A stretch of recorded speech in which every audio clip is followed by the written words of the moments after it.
신앙 고백합니다. 전능하사 천지를 만드신 하나님 아버지를 내가 믿사오며 그 외아들 우리 주 예수 그리스도를 믿사오니 이는 성령으로 잉태하사 동정녀 마리아에게 나시고 본디오 빌라도에게 고난을 받으사 십자가에 못 박혀 죽으시고 장사한 지 사흘 만에 죽은 자 가운데서 다시 살아나시며 하늘에 오르사 전능하신 하나님 우편에 앉아 계시다가 저리로서 산 자와 죽은 자를 심판하러 오시리라. 성령을 믿사오며 거룩한 공회와 성도가 서로 교통하는 것과 죄를 사하여 주시는 것과 몸이 다시 사는 것과 영원히 사는 것을 믿사옵나이다. 아멘. 나눌 말씀은 사사기 16장 18절에서 22절까지 보겠습니다. 사사기 16장 18절에서 22절 봅니다. 사사기 16장 18절에서 22절. 자, 봉독하고 22절 함께 한 목소리로 봉독하겠습니다. 들릴라가 삼손이 진심을 다 알려주므로 사람을 보내어 블레셋 사람들의 방백들을 불러 이르되 삼손이 내게 진심을 알려주었으니 이제 한 번만 올라오라 하니 블레셋 방백들이 손에 은을 가지고 그 여인에게로 올라오니라. 들릴라가 삼손에게 자기 무릎을 베고 자기하고 사람을 불러 그의 머리털 7가닥을 밀고 괴롭게 하여 본즉 그의 힘이 없어졌더라. 들릴라가 이르되 삼손이여 블레셋 사람이 당신에게 들이닥쳤느니라 하니 삼손이 잠을 깨며 이르기를 내가 전과 같이 나가서 몸을 떨치리라 하였으나 여호와께서 이미 자기를 떠나신 줄을 깨닫지 못하였더라.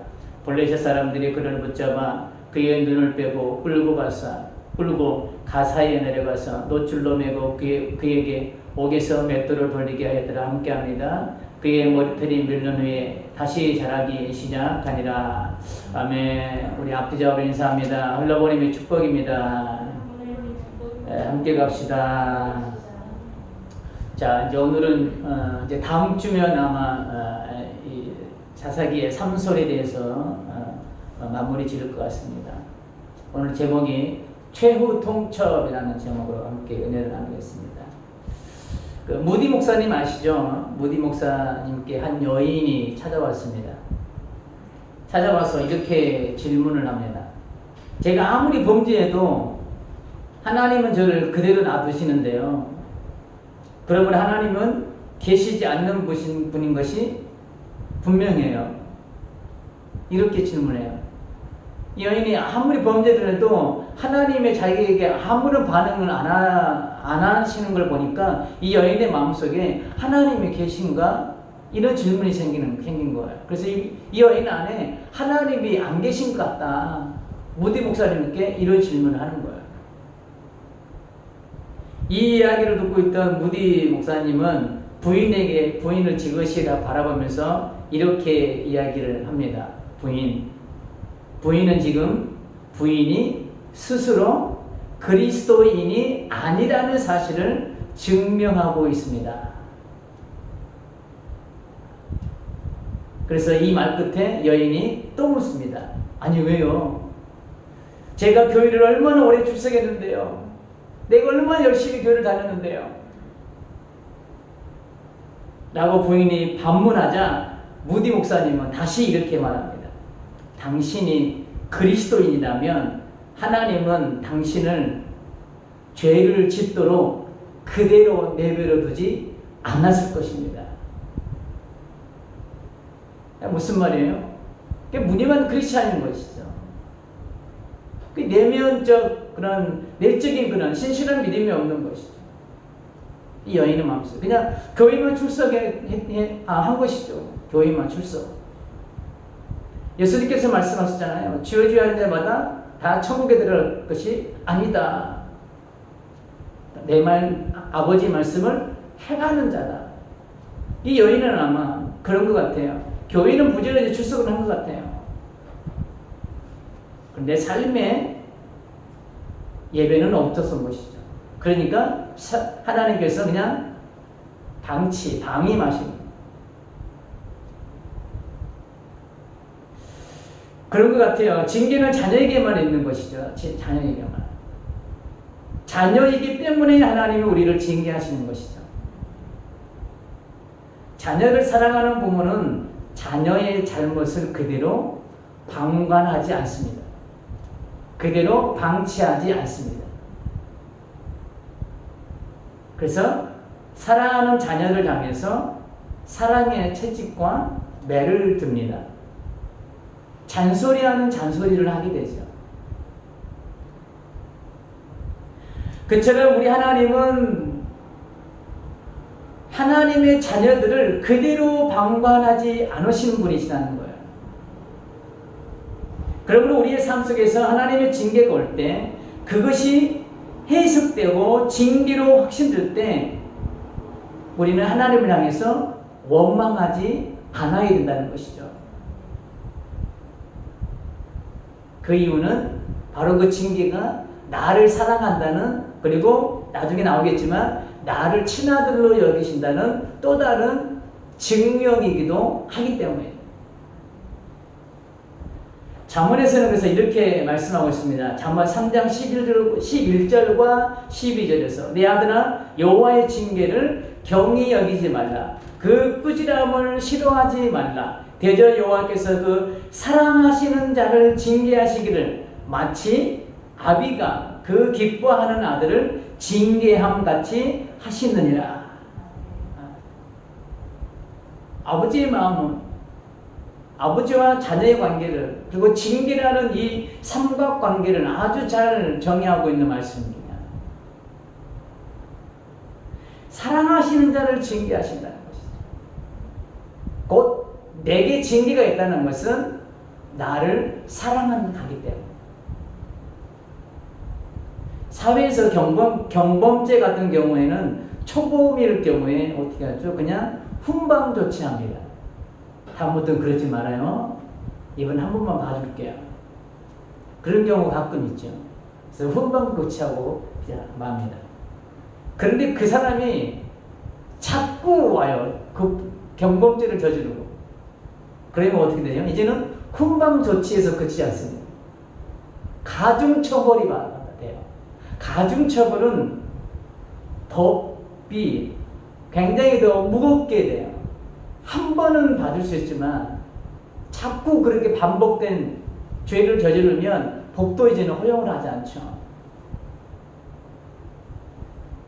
그래서 결국에는 뭐 찾죠? 네, 은팔찌라는 걸 찾게 됩니다. 부모님들이 자식을 향해 자주 하는 말이 있습니다. 그게 어떤 말이죠? 뭐 저도 가끔 옛날에는 쓰기도 했습니다. 말로 할 때 들어. 말로 할 때. 그런데 얘가 말로 할 때 말로 해서 잘 듣나요? 안 들어요. 우리가 그랬죠. 좋은 말 할 때 들어. 안 들어요. 그래서 부모님은 참다 못해서 이제 충병요법으로 매를 들거나 벌을 주기도 하죠. 그때 이제 뭐 효자손으로 딱 들고 나오면 엄마 손이 발이 되는 거예요. 잘못했어요. 나도 안 그럴게요. 애들만 그럴까요? 어른들을 보면 지지리도 말 안 듣는 사람이 있어요. 지지리도. 철이 안 든 사람도 있어요. 자기 고집만 피우는 애 같은 사람도 있어요. 신앙인들에게서도 이런 모습은 예배가 아닙니다. 하나님께서 여러 통로를 통해 말씀하고 계시는데 그것을 깨닫지 못하고 자기 고집대로 살고 있는 성도들이 있다는 것이죠. 뭐 담임 목사 말은 떠나서 성경에서 하나님께서 말씀하고 계심에도 불구하고 하나님의 마음조차 우리는 귀 기울이지 않고 내 마음대로 내 방식대로 내 고집대로 살아갈 때가 많이 있다는 것이죠. 예레미야 선지자는 그래서 이렇게 고백합니다. 예레미야서를 보면 내가 선지자를 아침부터 저녁까지 부지런히 너에게 보냈다. 그러나 너희가 내 말을 듣지 않았다라고 예레미야 선지자를 통해서 하나님께서 본인의 마음을 전달하고 계세요. 우리는 이 성경이라는 걸 통해서 우리에게 수없이 말씀하고 있습니다. 그럼에도 불구하고 우리는 그걸 깨닫지 못하죠. 꼭 어떤 하나님의 징계가 딱 떨어지면 그때서야 우리는 조금 전에 우리가 찬양 들었던 것처럼 천부여 오지옵소서 손 들고 옵니다 주님. 그렇죠. 이건 정말 아주 초보적인 신앙이라는 것이죠. 아주 초보적인 신앙.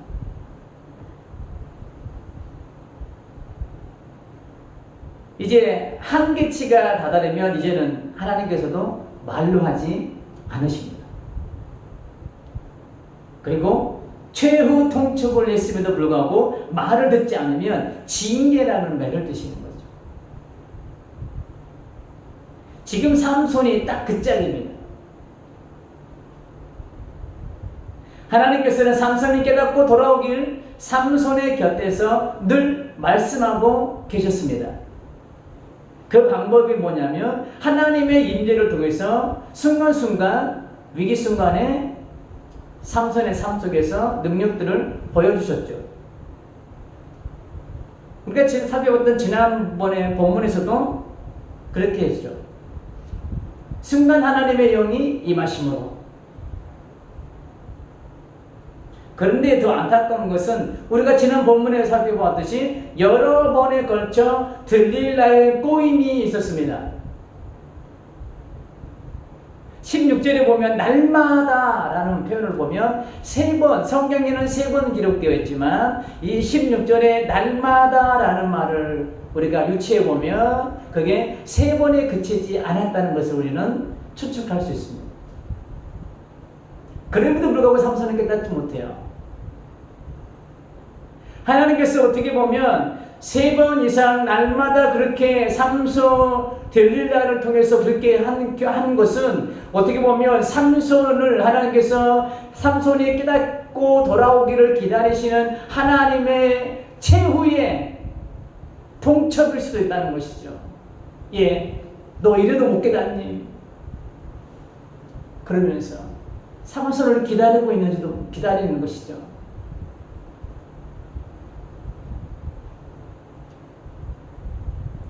이런 삼손을 하나님은 더 이상 이렇게 방치해서는 안 되겠다는 생각이 아마 드셨을 것입니다. 얘 이러다가 이렇게 놓다가는 안 되겠다. 어떤 강력한 조치를 좀 취해야 되겠다. 그래서 하나님께서는 삼손을 향해 징계의 매를 드십니다. 21절 볼까요? 블레셋 사람들이 그를 붙잡아 그의 눈을 빼고 끌고 가사에 내려가 노줄로 매고 그에게 옥에서 맷돌을 돌리게 하였더라. 참 인생이 참 비참하게 돌아가고 있습니다. 결국 삼손은 힘 한번 못 써보고 블레셋 사람들에게 잡혀서 눈까지 뽑히고 그 어두운 지하에서 맷돌을 돌리는 신세가 되었습니다. 이스라엘 백성들을 구원해야 될 그 하나님의 사람이 지금 그 빛도 들지 않는 그 지하에 갇혀서 눈도 뽑힌 상태에서 지금 맷돌을 돌리고 있는 거예요. 맷돌을 돌린다는 건 뭐예요? 옛날에 우리나라 그 물레방앗간 아닌가요? 그처럼 소가 이렇게 돌아가면서 이 돌이 복식을 빻은 것처럼 지금 그것을 하고 있는 거예요. 얼마나 하나님의 백성으로서 치욕스러운 상황인가요? 그런데 우리가 여기서 죄를 지은 이스라엘 백성들을 징계하시는 하나님의 방법에 대해서 우리 잠깐 살펴보도록 하겠습니다. 예레미야 14장 12절에 보면 죄를 지은 이스라엘 백성들을 하나님께서 이렇게 징계를 합니다. 그들이 금식할지라도 내가 부르짖음을 듣지 아니하겠고 번제와 소제를 들을지라도 내가 그것을 받지 않을 뿐 아니라 칼과 기근과 전염병으로 내가 그들을 멸하리라. 자, 지금은 우리가 하나님의 징계의 첫 번째 방법은 칼과 기근과 전염병, 이것으로 우리에게 사인을 보내주세요. 이 방법으로 하나님께서는 1차적으로 나의 삶의 부분을 통해서 징계의 매를 드신다는 것이죠. 칼과 기근과 전염병, 여기는 명확하게 칼과 기근과 전염병으로 되어 있지만 이것을 조금 더 확대해서 해석하면 우리의 삶의 전 영역에서 우리 하나님께서 징계를 우리에게 사인을 주신다는 것이죠. 네가 지금 잘못되었어. 네가 지금 죄를 짓고 있어라는 그런 사인을 우리에게 보내주신다는 것이죠. 나의 삶 가운데 여러 가지 문제들을 가져다 줍니다. 건강의 문제, 물질의 문제, 또한 관계를 통한 그런 관계의 파괴의 문제, 기타 등등 여러 가지의 삶의 문제들을 하나님께서 우리에게 가져다 주면서 우리가 깨닫고 돌아오기를 원하고 계시죠. 여러 가지 삶의 문제들을 통해서 징계하시면서 내가 무엇을 잘못했는지 깨닫고 돌아오기를 하나님께서는 일차적으로 기다리고 계신다는 거예요. 이런 측면으로 나의 삶의 문제를 바라보면 나의 삶 속에서 일어나고 있는 문제들을 우리는 예사롭게 봐서는 안 된다는 거예요. 나의 삶에서 일어나고 있는 모든 것들은 아무런 의미 없이 일어난 것들이 없다는 겁니다.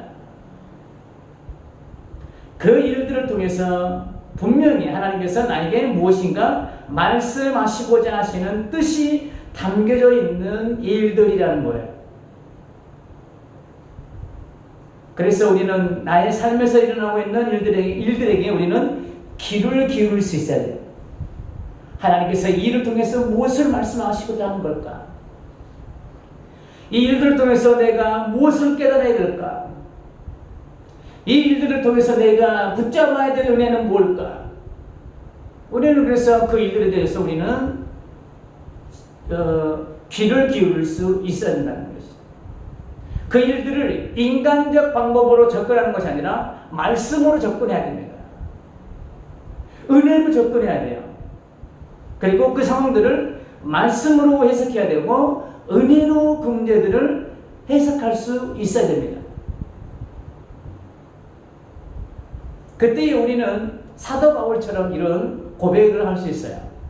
사도 바울의 예를 한번 볼까요? 빌립보서 4장 4절에 보면 사도 바울이 빌립보 교인들에게 이렇게 권면하고 있습니다. 주 안에서 항상 기뻐하라. 내가 다시 말하노니 기뻐하라. 자, 지금 바울이 지금 어떤 상황이냐면 감옥에 갇혀 있는 상황이에요. 감옥에. 자기는 이 감옥에 갇혀 있으면서 빌립보 교인들에게 편지를 쓰고 있습니다. 그 편지 내용이 바로 이 내용이 뭐라 그러냐면 교인들아 기뻐해라. 자기가 지금 어떤 상황인데요. 오히려 빌립보 교인들이 사도 바울을 위로해야 되는데 감옥에 갇혀있는 그 사도 바울이 빌립보 교인들을 향해서 기뻐하라고 외치고 있습니다. 이 말 이면에는 뭐가 있냐면 사도 바울 안에 본인이 감당할 수 없는 그런 기쁨이 충만하게 지금 일어나고 있는 거예요. 그 기쁨으로 인해서 빌립보 교인들을 향해서 기뻐하라고 말씀하고 있는 거예요. 자기는 기뻐하지 못하면서 그 누군가에게 기뻐하라고 한 것은 그것은 위선입니다. 그러면 사도 바울은 어떻게 그런 감옥에서 기뻐할 수 있었을까요? 그것은 감옥이라는 상황을 말씀으로 접근했기 때문에, 은혜의 창으로 바라보았기 때문에. 그러니까 육신은 비록 감옥에 갇혀있지만 그의 내면에서는 은혜의 강물이 차고 넘치고 있습니다. 그 은혜의 강물로 인하여서 그는 또한 기뻐하지 않을 수 없었던 거예요. 이 시각의 차이가 똑같은 감옥이라는 상황을 접해 있지만 누구는 기뻐할 수 있고 누구는 절망을 보게 하는 거예요. 이 시각의 차이가, 이 접근 방식의 차이가. 동일합니다. 나의 잘못을 인하여 잠시 잠깐 하나님으로부터 징계라는 매를 맞을 수 있습니다. 우리는 완전하지 못하기 때문에. 그렇지만 그것을 원망의 눈으로 바라보는 것이 아니라 말씀의 창으로, 은혜의 창으로 바라볼 때 그 문제 안에 놀라운 하나님의 은혜가 승리되어 있음을 우리는 보게 될 거예요. 나를 향하신 하나님의 사랑이 보일 겁니다. 그 은혜와 사랑이 발견될 때 그 문제가 제 아무리 클지라도 우리는 그 가운데서 사도 바울처럼 기뻐할 수 있는 거예요. 즐거워하고 감사할 수 있을 줄 믿습니다. 히브리서 12장 8절에 보면 제가 예전에 좀 자주 인용했던 말씀이에요. 징계는 다 받는 것이거늘 너희에게 없으면 사생자여 친아들이 아니니라. 계시록 3장 19절 말씀 보면 무릇 내가 사랑하는 자를 책망하여 징계한다고 말씀하고 있습니다. 사랑하는 자를 책망한다. 곧 책망이 있다는 것은, 징계가 있다는 것은 사랑한다는 표현인 거예요. 그리고 징계가 있다는 것은 너를 나의 친아들로 여긴다는 하나님의 증표라기도 합니다. 우리는 이것을 기억할 수 있어야 됩니다. 나를 징계하신다는 것은 나를 친아들이라는 것과 나를 끔찍이도 사랑하신다는 것을 말씀하고 있다는 사실을 우리는 깨달아야 할 줄 믿습니다. 근데 이게 쉽나요? 막상 힘듦이나 감옥과 같은 그런 상황을 우리가 만나면 이 말씀이 생각나지 않을 때가 참 많이 있죠. 그리고 이렇게 사도 바울처럼 그렇게 순간적으로 내 마음속에서 자연스럽게 기뻐하고 즐거워할 수 있는 상황이 안 될 수 있습니다. 그렇기 때문에 우리는 요즘 계속해서 하나님께서 왜 그렇게 설교를 이끌어 가시는지는 모르겠는데 우리는 말씀을 자꾸 우리의 삶 가운데서 적용하는 훈련들을 우리는 계속 해나가야 되는 거예요. 그래서 우리가 어떤 순간을 만나도 우리는 자동적으로 우리가 말씀을 끄집어낼 수 있는 훈련들을 우리는 해야 된다는 것이죠. 그리고 우리는 또 하나 깨달아야 할 것은 내가 잘못 가고 있고 잘못했을 때 하나님의 징계라는 매를 맞고 있다는 것은 아직도 하나님의 관심 안에 있다는 사실이에요. 관심 안에 있다는 사실. 하나님의 시설 안에 내가 있다는 사실인 거예요. 우리는 내 삶에서 일어나고 있는 어떤 어려움이나 문제들을 바라보면서 빨리 깨닫고 하나님께로 빨리 돌아가야 됩니다. 내가 아직 하나님의 관심 안에 있고 하나님의 시선 안에 있을 때 우리는 빨리 주님께로 돌아가야 되는 거예요. 그게 바로 최후의 통첩일 수도 있기 때문입니다.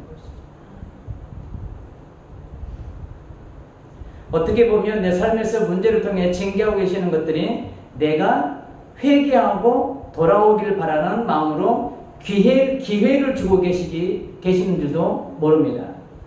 지금 삼손을 지금 그렇게 계속해서 기다리고 있는 것처럼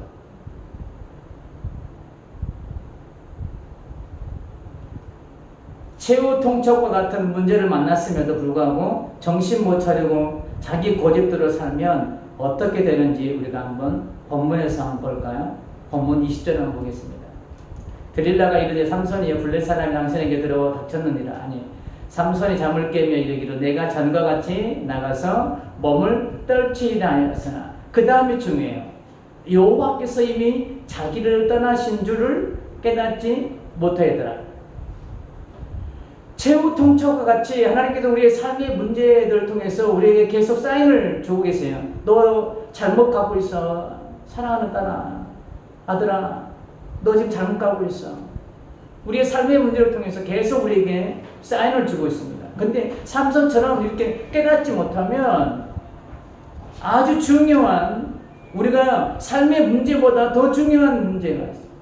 여호와께서 떠나시는 거예요. 자, 더 무서운 말씀이 있습니다. 이사야 1장 15절에 오면 더 무서운 말씀이 있어요. 너희가 손을 펼 때에 내가 내 눈을 너희에게서 가리겠다. 너희를 보지 않겠다는 거예요. 그리고 너희가 많이 기도할지라도 내가 듣지 않겠다. 너희의 손에 피가 가득하리라. 죄악이 많다는 거예요. 깨닫지 못하면 너희도 안 볼 거야, 당분간. 너희 기도도 내가 안 들을 거야, 당분간. 예레미야 14장 12절에서는 더 강력하게 말하고 있습니다. 그들이 금식할지로 내가 그 부르짖음을 듣지 아니하겠고 번제와 소제를 드릴지라도 내가 그것을 받지 않을 뿐 아니라 칼과 기근과 전염병으로 내가 그들을 멸하리라. 최후 통첩과 같은 삶의 문제들로는 깨닫지 못할 때 하나님은 더 큰 징계의 매를 드시는데 그것이 바로 잠시 단절을 선포하시는 거예요. 단절. 내가 너를 이제 당분간 보지 않을 거야. 나는 더 이상 이제 당분간 너랑 대화를 하지 않을 거야. 나에게서 얼굴을 돌리십니다. 나에게서 잠시 돌아섭니다. 나를 보호하고 있던 주님의 손을 잠시 거둡니다. 삼손의 인생 가운데서 하나님의 영이 떠나니까 그는 아무런 힘도 쓰지 못하고 블레셋 사람에게 힘없이 잡히고 맙니다. 하나님의 거룩한 뜻을 이루어야 할 사람이 지하에 갇혀서 맷돌이나 돌리는 인생으로 전락하고 맙니다.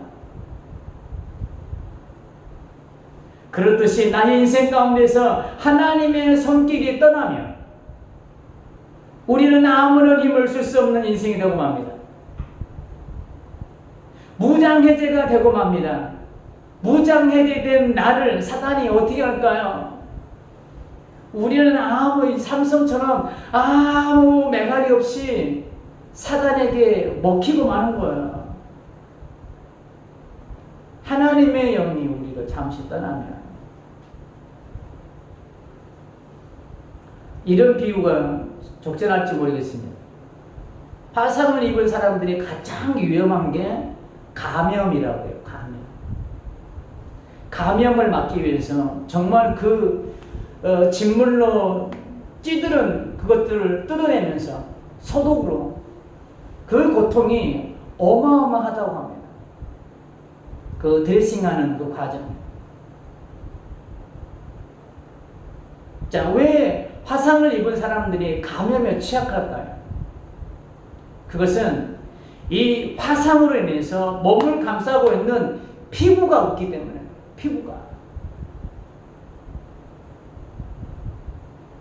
이 피부는 감염으로부터 우리의 몸을 보호해 줍니다. 그 피부가 없어졌기 때문에 감염이 쉽게 되는 거예요. 동일합니다. 나를 보호하고 있던 하나님의 손길이 잠시 나를 떠나면 우리는 사단에게 그대로 노출될 수밖에 없는 거예요. 사단의 손쉬운 먹잇감을 그대로 두지 않습니다. 바로 낚아채요.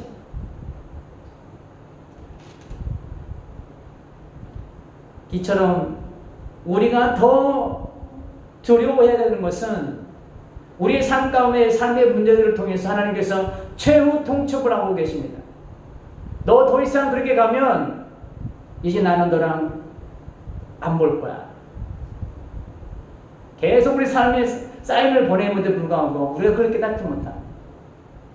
어떻게 보면 내 삶의 자리에서 일어나고 있는 어떤 문제나 고난이나 시련이나 어떤 역경들이 나를 향하신 하나님의 최후 통첩일 수도 있을지도 모르겠습니다. 그래서 우리는 내 삶에서 일어나고 있는 일들에 대해서, 상황들에 대해서 우리는 예의주시해야 되며 예사롭게 여겨서는 안 된다는 것이죠. 그것들을 우리가 그냥 인간적 생각으로 그냥 예사롭게 그냥 지나쳐서는 안 된다는 것이죠. 말씀을 한번 우리가 접근해보고 또한 은혜를 한번 접근해 봐야 된다는 것이죠. 최후 통첩이 무엇을 의미합니까? 이 기회가 마지막이라는 거예요. 마지막. 최후 통첩. 마지막으로 경고하는 거예요. 나의 삶의 자리에서 문제가 일어날 때 하나님께서 나에게 왜 이런 어려움을 주실까? 우리는 한 번쯤은 하나님께 질문을 던져야 합니다. 그리고 빨리 깨닫고 하나님께로 돌아가야 됩니다. 최후 통첩을 무시하면 하나님께서는 조금 전에 설명드렸듯이 잠깐 철저하게 나에게서 귀를 막습니다. 심지어는 나의 예배마저 받지 않으신다고 말씀하고 있습니다. 자, 그 말씀이 아까 말씀드렸던 예레미야 14장 12절. 그들이 금식할지라도 내가 그 부르짖음을 듣지 아니하겠고 번제와 소제를 드릴지라도 내가 그것을 받지 아니할 뿐 아니라. 철저하게 하나님께서 너희가 회개하고 돌아올 때까지 내가 당분간 단절이야. 죄의 통첩을 무시하고 그러신다는 것이죠. 우리는 이 단계까지 가지 않기 위해 최후 통첩과 같은 삶 속에서 어떤 힘겨움과 어려움과 고난을 만났을 때 나의 삶의 자리를 점검할 수 있어야 될 줄 믿습니다. 하나님께서 나의 삶의 자리에 어려움이나 고난을 주시는 것은 그 일들을 통해 깨닫고 돌아오기를 기대하시는 마음이 있는 거예요. 기회를 주고 계시는 것을 우리는 깨달아야 될 줄 믿습니다. 결론입니다. 삼손이 지금 잡힌 것을 보면서 인간의 눈으로 보면 그의 인생이 비참해 보입니다. 그렇지만 어떻게 보면 그는 행복한 사람일 수 있습니다. 그 이유는 하나님께서 아직도 삼손을 향한 기대감을 가지고 최후 통첩을 하시면서 기회를 주고 계시기 때문입니다. 인간적 시각으로 삼손을 바라보면 정말 비참한 인생이지만 말씀으로 접목시켜보면 그는 행복한 사람이라는 것이죠. 아직도 하나님의 기대 안에 삼손이 있기 때문이죠. 이것은 삼손을 향한 사랑입니다. 삼손이 이 일을 통해 깨닫고 돌아오기를 기다리시는 하나님의 마음인 거예요. 나의 삶을 돌아보면 우리가 지금까지 살펴보았던 삼손과 같이 지지리도 말 안 듣고 하나님의 마음을 아프게 하는 정말 말썽꾸러기였을지도 모르겠습니다. 이렇게 말도 지지리도 듣지 않는 나를 깨우치기 위해 나의 삶의 문제를 허락하셨을 거예요. 나의 고집을 꺾기 위해서. 못난 돌이 점을 많이 맞는다 그래요. 나의 못난 부분들을 깎아내기 위해서 나에게 그만큼 그 시련과 고난과 연단을 더 주시는 줄도 모르겠습니다. 돌은 점을 맞은 만큼 매끄러워집니다. 고난이 주는 유익이에요. 이 징계는 나를 사랑하시는 증거입니다. 아직 나에게 관심을 두고 계신다는 뜻이 됩니다. 나에게 기회를 주고 계신다는 것을 깨닫고 최후 통첩과 같은 그 기회를 놓치지 않고 우리가 붙잡아 빨리 주님께로 돌아가 하나님을 영원하게 할 수 있는 그런 우리의 삶이 되시기를 주님의 이름으로 축복합니다. 아멘.